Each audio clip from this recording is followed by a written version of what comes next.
보건산업진흥원의 엄보영 본부장님께서 바이오헬스 기술 비즈니스 생태계 조성에 대해서 발표해 주시겠습니다.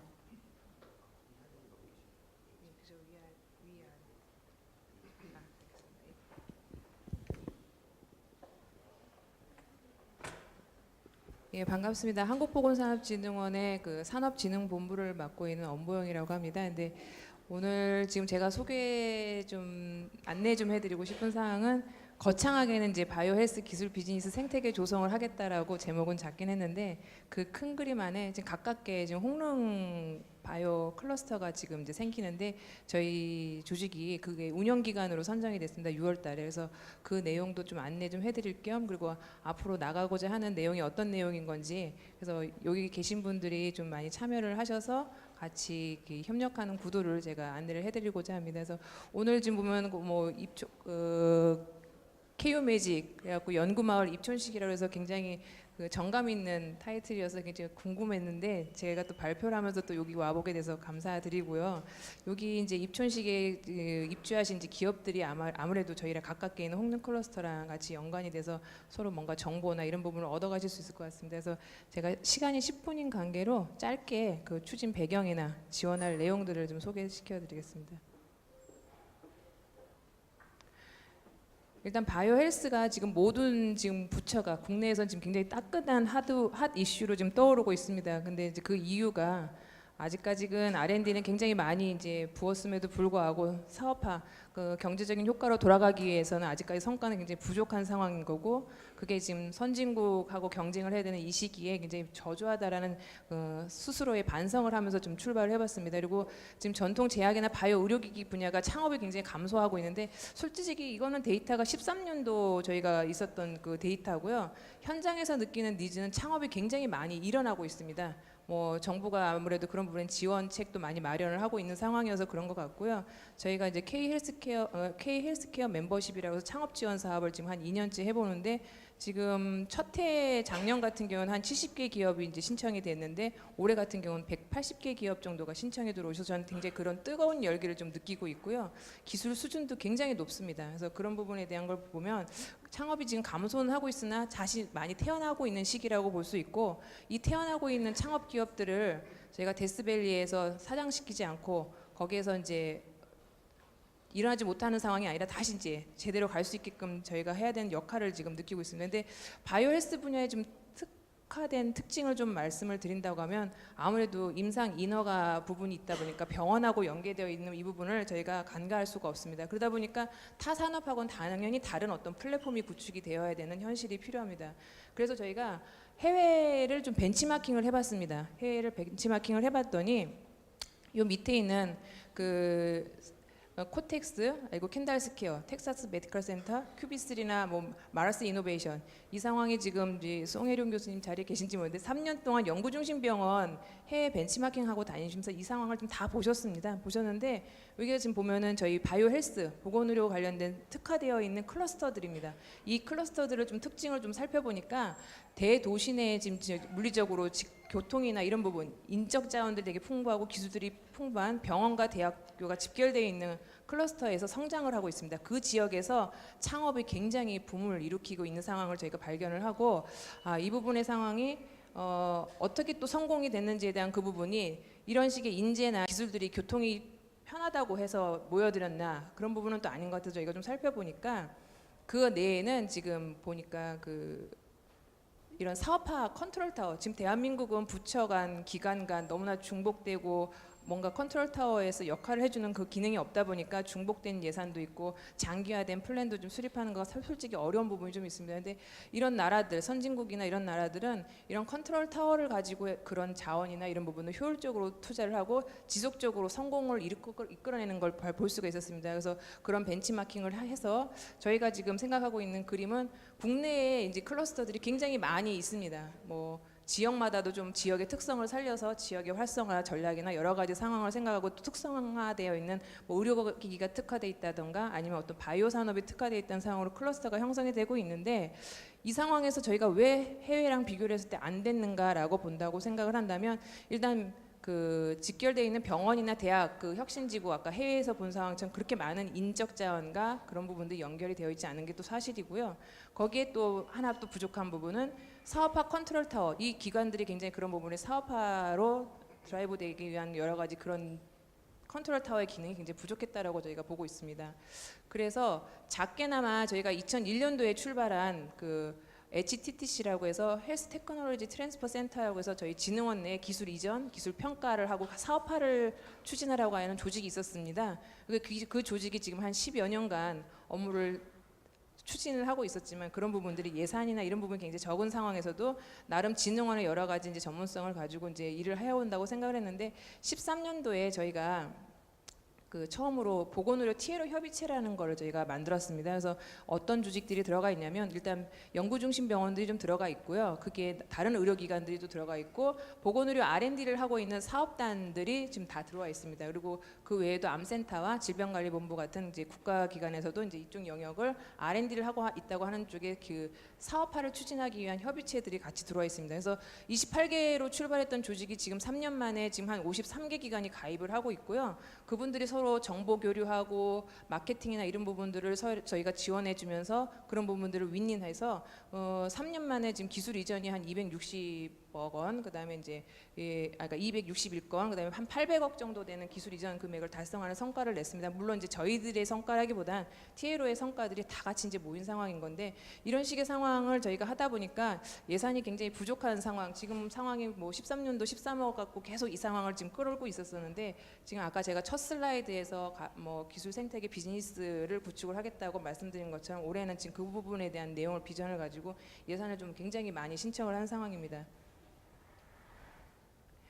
그래서 저희가 이 부분에 대한 자그마한 예산을 갖고 출발을 했지만 이 부분에 대한 비전을 가지고 2020년도의 상황에는 세계적인 기업을 좀 만들어 보겠다. 한 스타 기업을 한 10개 정도 육성을 해보겠다. 그리고 그 전략에 있어서는 사업화 중심의 R&D, 그다음에 기술 기업을 성장을 가속화하고 지식과 기술 교류를 촉진하고 그다음에 인력이나 이런 부분에 대한 기반 인프라 부분을 저희가 구축을 해주겠다. 근데 특히나 이 부분을 하기 위해서는 특허 기관이나 뭐 투자 기관 그리고 기존에 있는 의료기기나 제약 기업들, 큰 기업들 간의 또 이제 교류가 또 제품화 단계에서 필요하기 때문에 그런 부분, 특히나 병원, 연구 중심형의 의료기관이 임상을 하는 부분이나 이런 부분에서 굉장히 기능적으로 필요하기 때문에 엮어 드릴 거고요.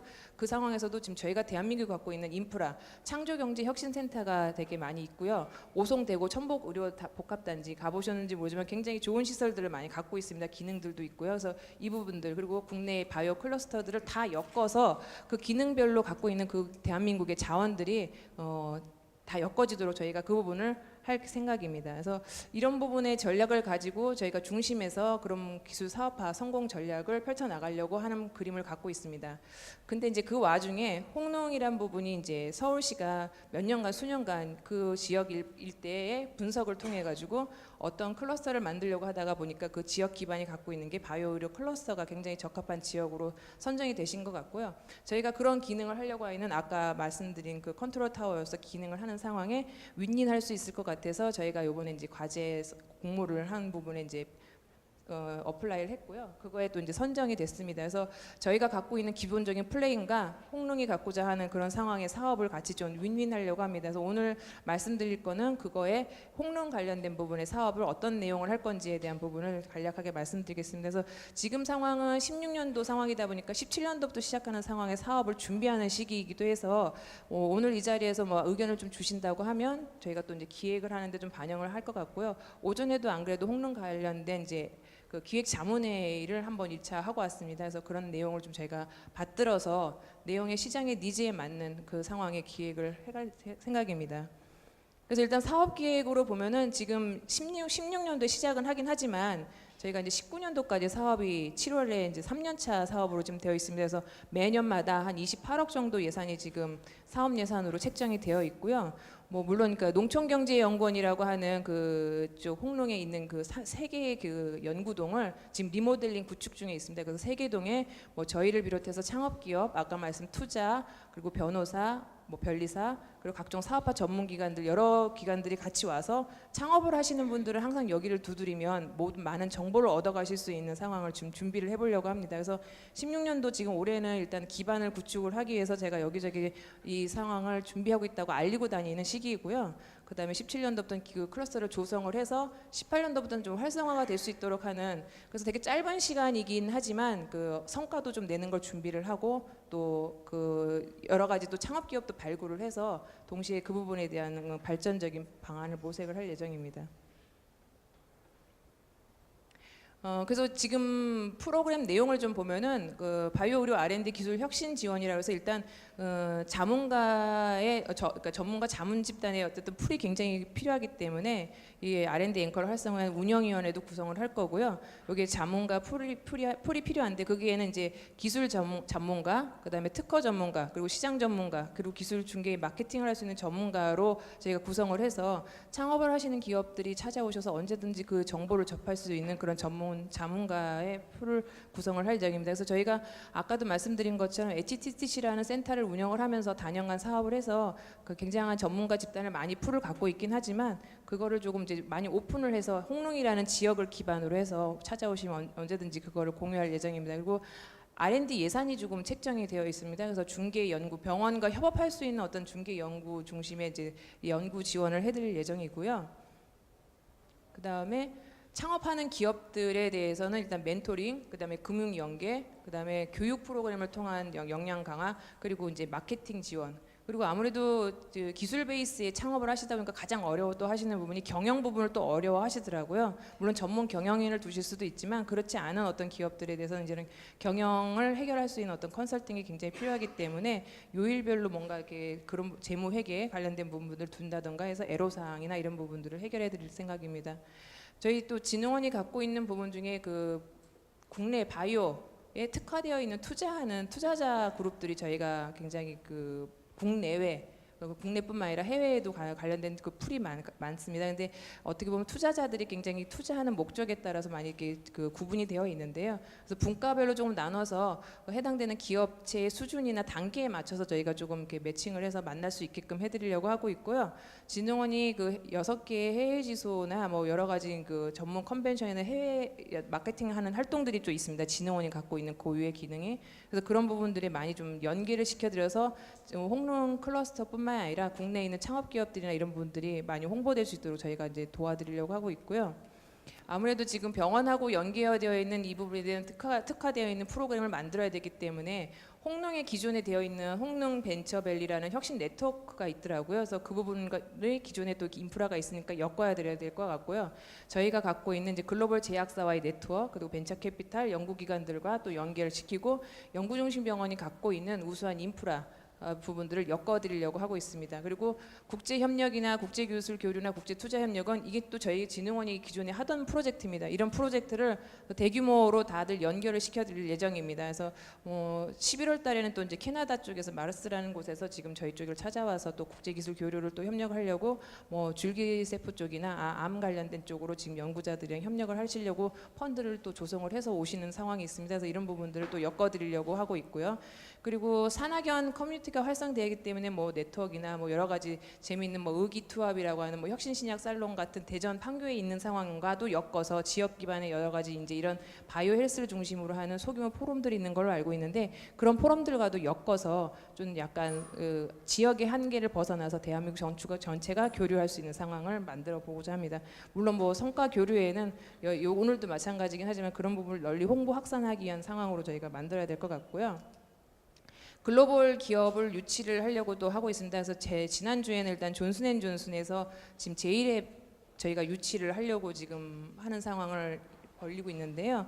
뭐 와갖고 지금 대표자들 단에서 와서 대한민국 상황이나 시장을 보고 갔습니다. 근데 제1앱의 상황을 조금 뭐 3주 뒤쯤에 발표를 한다고 하니까 기다려 보긴 해야 될 텐데 북미에 일단 6개와 캐나다에 한 군데 정도로 제1앱을 설치해서 굉장히 창업을 이끌고 있는 거가 사실인데 일단 그 자기네들 북미 대륙권을 벗어난 제1앱을 설치하는 거가 일단 처음이라서 그 중에 그 많은 나라 중에 왜 대한민국 서울이어야 되는지에 대해서 이제 고민을 하고 있는 거를 봤고요. 그 상황을 저희가 충분히 저희가 인적 자원이나 이런 부분이 준비가 좀 많이 돼 있고 정부도 의지가 있다라는 걸 피력을 했습니다. 그래서 성공적으로 유치가 됐으면 하는 희망사항을 갖고 있고, 그 외에도 지금 진흥원이 갖고 있는 기존에 뭐 해외 여러 가지 기업들과 같이 하고 있던, 그다음에 특히 기술 상용화 교육 프로그램이라고 해서 미국의 아웃텀과 같이 하고 있는 교육 프로그램이 있습니다. 그래서 APEC TCTC 센터라고 해서 기술 상용화 교육 프로그램을 저희가 센터로 유치를 하고 있는데, 이렇게 사업화를 위한 글로벌 수준의 어떤 전문 교육을 저희가 경험을 하실 수 있게끔 엮어드리려고 하고 있고요. 그 외에 저희가 이제 IP 협력이나 투자 협력, 기술 협력이 지금 보시는 바와 같이 계속 단연간 저희랑 같이 협력을 하고 있는 기관들입니다. 그래서 이런 기관들과 계속 끊임없는 프로그램을 만들어 드리려고 합니다. 이 부분에서 아까 말씀드린 것처럼 전문가 또 육성을 하기 위해서는 지금 저희가 갖고 있는 또 보건의료 기술 경영 MOT 교육 과정이 있는데, 이 단계가 지금 생각하면 뭐 창업 특성화 대학원도 지금 부처에서 생각을 하고 있는데, 기존에 뭐 고대나 아니면 카이스트가 갖고 있는 좋은 또 프로그램들이 있더라고요. 그래서 그런 부분들이랑 엮어서 프로그램을 좀 만들어 보려고 합니다. 그래서 그다음에 이제 기업의 이제 네트워크를 확대하기 위해서는 여러 가지 전시나 비즈니스 포럼, 컨퍼런스를 통해서 굉장히 확대를 지원을 해야 될 것 같은데, 저희가 바이오 코리아를 또 운영하는 조직이기도 하거든요. 그래서 이런 부분을 통해서 많이 이제 저희가 확산시켜드리고 하고 있습니다. 그리고 홍릉에는 기본적으로 고려대학교, 키스트, 카이스트, 경희대 인접하고 있는 앵커라고 하고 있는 근접 앵커가 있습니다. 그래서 이 기능들을 갖고 있는 부분들을 충분히 연계를 해야 될 것 같습니다. 아까 제가 뭐 바이오 기술 비즈니스 생태계 조성에서도 말씀드린 거가 대한민국의 각적에 흩어져 있는 클러스터나 갖고 있는 기관들의 그 장점들을 많이 연결시켜 준다고 했지만, 일단 가깝게는 일단 홍릉 지역 기반에 이 4개의 앵커가 있는데, 이 4개의 앵커가 갖고 있는 굉장히 장점, 기능들이 또 있더라고요. 그리고 또 공용 장비를 또 오픈하시겠다고 하는 또 조직들도 있으시고, 그래서 그런 부분들에 대한 수요 조사나 이런 부분을 해서 저희가 홈페이지를 구축을 통해서 어떻게 다들 활용하실 수 있는지를 좀 널리 알려드릴 예정입니다. 그리고 일단 아무래도 서울시 프로젝트다 보니까 뭐 일부 어느 정도의 공간에 있어서는 이제 그 홍릉 지역을 활성화하는 듯한 어쨌든 뭐 리빙랩을 운영한다든가 창업교육 아니면 청소년들 그 지역 기반의 과학자 양성 프로그램이나 이런 부분들은 소소하게 그냥 재미있게 그냥 약간 운영을 할 예정이고요. 시설 운영에 있어서는 일단 기업 입주공과 그다음에 경영 지원을 할 수 있고 네트워킹이 벌어지는 네트워크 공간과 지역과의 소통하는 공간으로 해서 3개 동이 운영이 될 예정입니다. 그래서 거기에 이 사업이 좀 잘 된다고 하면 기업이 입주할 수 있는 공간을 또 한 동을 더 또 지을 생각을 지금 서울시가 하고 있고요. 서울시 입장에서는 이제 홍릉 그 일대를 좀 굉장히 이제 지역을 더 혁신을 이끄는 상황으로 재개발 계획을 가져서라도 다시 그 구축을 하는 서울시에서 굉장히 그런 의지를 갖고 있습니다. 그래서 이런 부분에 있어서 저희가 이제 하는 상황이 16년도다 보니까 계속 지금 아이디어를 얻고 있고 기획을 하고 있는 단계입니다. 그래서 여기 계신 많은 분들이 또 의견을 주시면 저희가 또 기획을 해가고 가고, 그다음에 탁상 공론이 아니라 진짜 현실에 맞는 어떤 기획의 프로그램이 성공적인 프로그램이 운영될 수 있기를 기대해 봅니다. 그래서 10분밖에 안 되기 때문에 내용을 자세히 안 하고 굉장히 많이 스킵을 하긴 했는데요. 질문 사항 있으시면 간략하게 잠깐 질문을 좀 받겠습니다. 질문 사항이 없으시면 다음 연자 발표하시는 걸 넘길까요? 그래서 혹시라도 궁금하신 점 있으면 저희 진흥원으로 연락을 주셔서 관련된 부분을 어떻게 참여하실 수 있는지 그 부분을 안내해 드리겠습니다. 감사합니다. 예.